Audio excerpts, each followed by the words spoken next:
Mapagpalang linggo sa atin guys. Itong araw na to ay tinawagan tayo ng isa sa kaibigan natin na patitignan daw yung kanyang Montero. So pinuntahan ko nga dito sa bahay nila para matignan kung bakit ito guys yung kanyang unit. Ang concern pala ni sir dito ay may tagas na daw yung kanyang valve cover.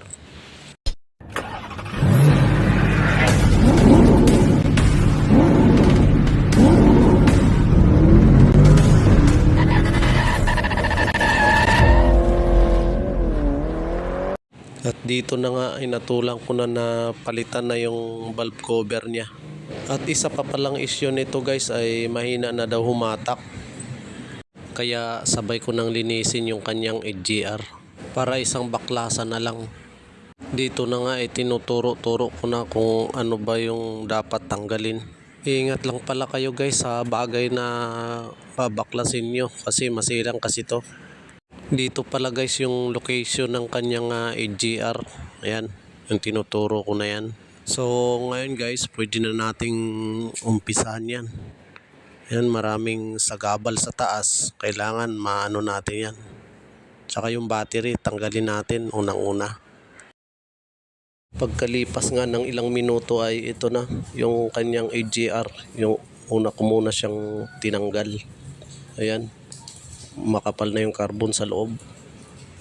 At yung sumunod nga ditong binaklas ko ay yung kanyang intake manifold.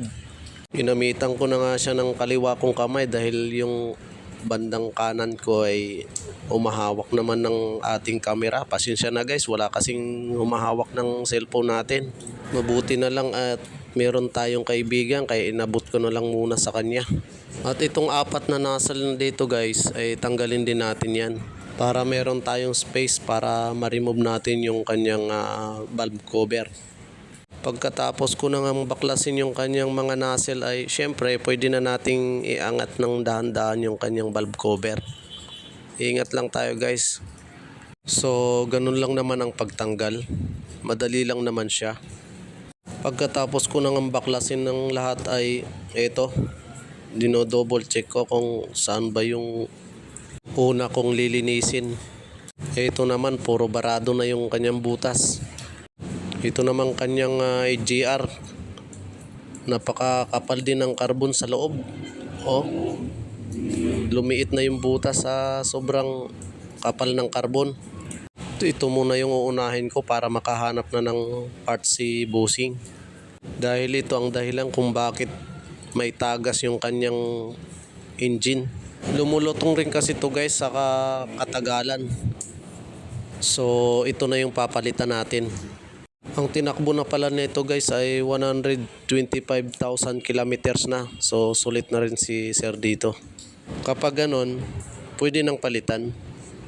At ito na nga ay pinakailaman ko na yung kanyang EGR para malinis ko yung loob kasi lumiit na yung butas nyo.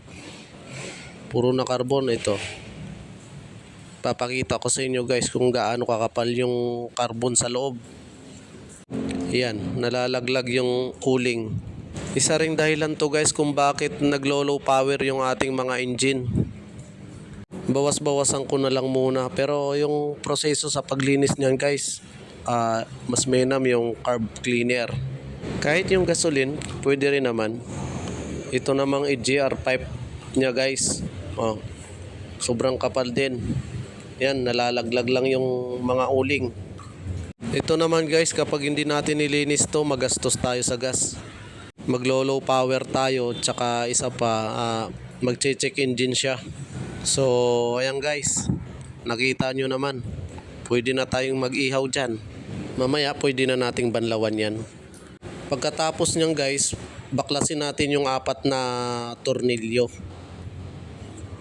Apat lang naman yan guys, gamitan lang natin ng Phillips screw. Para mahiwalay lang natin yung kanyang EGR motor. Para matanggal natin yung pinaka-valve sa loob dahil may carbon pa sa loob yan. Ito guys yung kanyang EGR motor. Ayan. At ito naman guys yung sinasabi ko na EGR valve. Ayan. Grabe rin yung carbon sa loob. Buti na lang at hindi nag-stack up. Kaya mga sir, kapag nasa 80,000 kilometers pa lang po kayo, pwede na po kayo magpalinis ng EGR nyo. At dito na nga ay sinunod ko na rin yung kanyang intake manifold. Ito yung pinakamatindi rito, parang putik na yung carbon sa loob.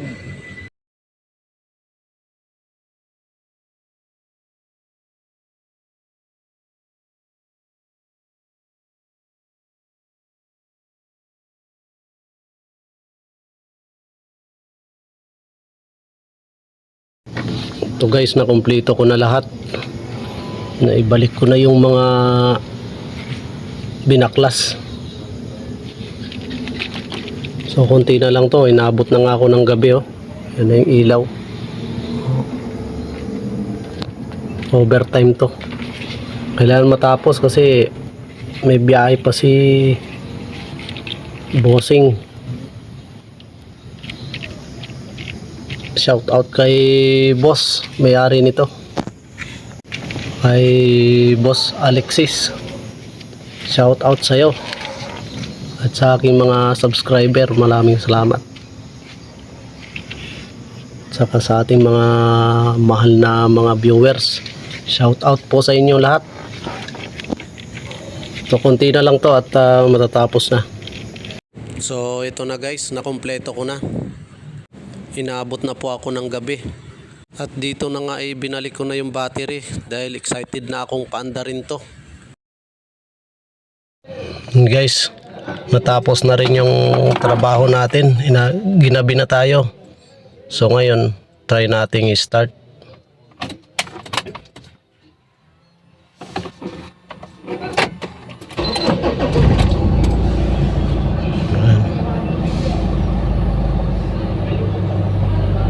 So okay na guys.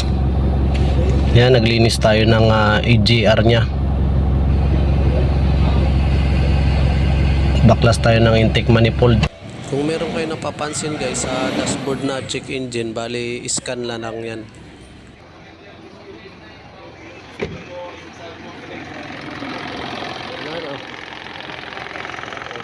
So hanggang dito na lang guys. Salamat sa panonood. God bless po sa inyo.